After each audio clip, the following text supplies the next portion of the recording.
এই যে দেখো একটা করে পাঁপড় নিয়ে নিচ্ছি, ছেড়ে দিলাম। দেখো কতটা মচমচে হয়েছে। দেখতে হয়েছে আওয়াজ শুনেই বুঝতে পারছো কত কুড়মুড়ে হয়েছে।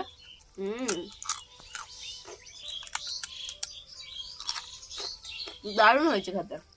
নিয়ে নিয়েছি নতুন আলু, তাই দিয়ে আজকে বানাবো আলুর পাঁপড়। এখন প্রচন্ড পরিমাণে রোদ হচ্ছে, আগে জলটা গরম বসিয়ে দিই।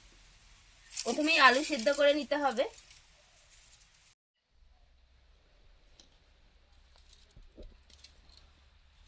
আলু সেদ্ধ করব, তার জন্য জল দিয়ে দিলাম কড়াইতে। আলু পরিষ্কার করে ধুয়ে নিলাম।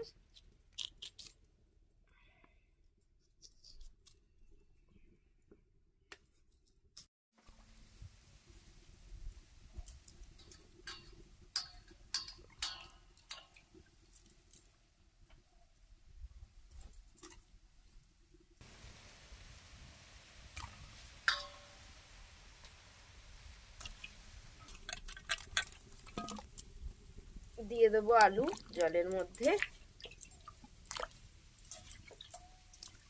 পাঁপড়ের জন্য আলু সিদ্ধ হয়ে গেছে, এবার নামিয়ে একটু ঠান্ডা করে নেব।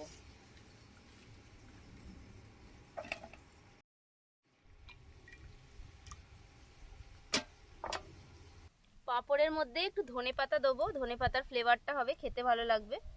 তো তাই চলে এসেছি ধনেপাতা তুলতে। এখান থেকে কয়েকটা ধনেপাতা তুলে নিই। সে টাটকা ধনেপাতা, যতগুলো লাগবে ততগুলো তুলে নেব, এতেই হয়ে যাবে, আর লাগবে না।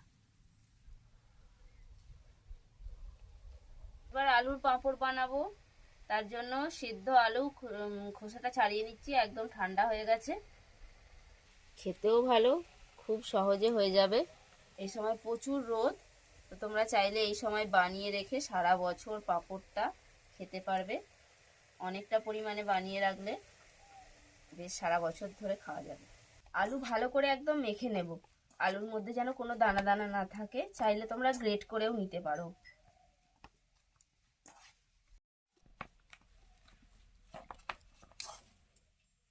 আলু কিন্তু আমি ভালো করে মেখে নিয়েছি, একদম মিহি করে। তোমরাও একদম গ্রেট করে নেবে, তাহলে কিন্তু খুব ভালো মিহি হবে। এর মধ্যে দিয়ে দেবো একটু গোটা জিরে, গোলমরিচের গুঁড়ো, একটু লঙ্কার গুঁড়ো, পরিমাণ মতো লবণ, দিয়ে দেবো কিছুটা ধনেপাতার কুচো। আর আমাদের কিছু লাগবে না, অল্প উপকরণেই আমরা পাঁপড়টা তৈরি করব। বেশি কিছু দিলে আবার ঠিক খেতে ভালো লাগবে না। অল্প প্রয়োজন মতো লবণ, ঝাল, আর একটু কালো জিরে, গোটা জিরে, সব কিছু দিয়ে মেখে নেব ভালো করে। এবার পাঁপড়টা শুকনো দেবো, তার জন্য একটা প্লাস্টিক পেতে নিচ্ছি। পাঁপড়টা শুকনো দেবো, তার জন্য একটা প্লাস্টিক পেতে নিলাম। এবার আমরা হাতে একটুখানি তেল মেখে নেবো, ভুল হয়ে গেল, হাতে তেলটা মাখা হয়নি। এবার প্রথমে হাতে একটু তেল লাগিয়ে নিলাম, সাথে প্লাস্টিকটাতেও মাখিয়ে নেব। এবার আমরা অল্প অল্প করে আলুর নিয়ে নেব, আলুর পুর। আলুর যে পাঁপড় করব, যেটা তৈরি করলাম, সেটা হাতে করে নিয়ে নিলাম, একটুখানি চেপে নিয়ে। এবার আমি এর সাইডেই একটা বসিয়ে দিলাম। এবার হাতে করে এইভাবে একটুখানি চেপে দেব।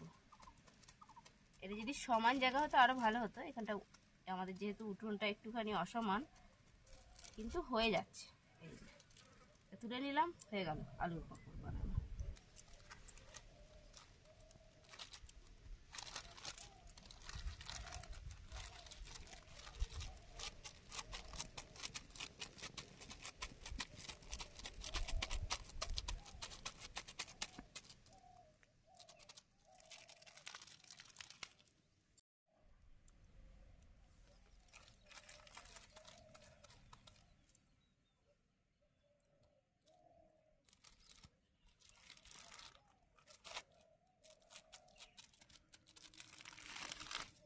দেখো আমাদের সমস্ত পাঁপড় দেয়া হয়ে গেছে, যতগুলো করেছিলাম সব এতগুলো হয়েছে।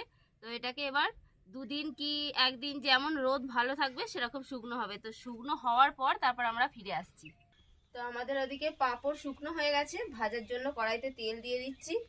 পাঁপড়টা তুলে আনি, তেলটা গরম হোক ততক্ষণ।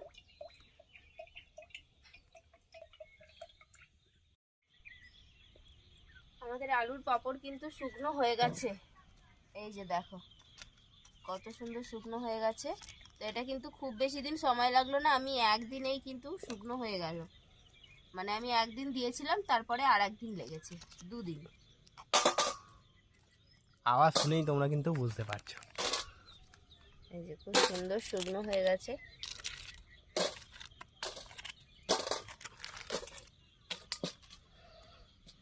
এইভাবে তোমরা কিন্তু অনেক পাঁপড় তৈরি করে রাখতে পারবে। আমি অল্প করে করেছি, তাও কিন্তু আমার অনেকগুলোই হয়েছে।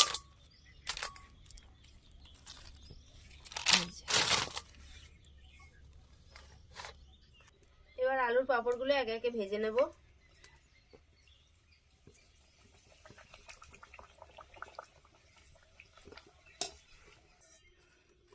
দেখো আমাদের আলুর পাঁপড় ভাজা হয়ে গেল। এই যে দেখো একটা করে পাঁপড় নিয়ে নিচ্ছি, ছেড়ে দিলাম।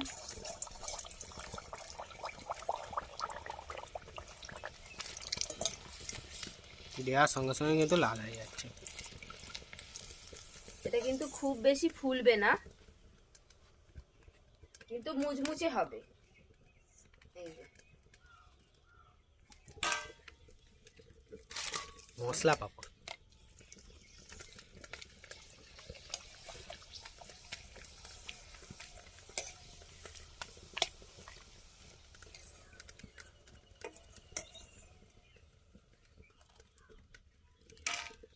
এই যে আমাদের আলুর পাঁপড় তৈরি হয়ে গেল। দেখো কতটা মচমচে হয়েছে। আমাদের আলুর পাঁপড় হয়ে গেছে, দেখো কত সুন্দর দেখতে হয়েছে। ঠিক আছে, কত সুন্দর দেখতে হয়েছে।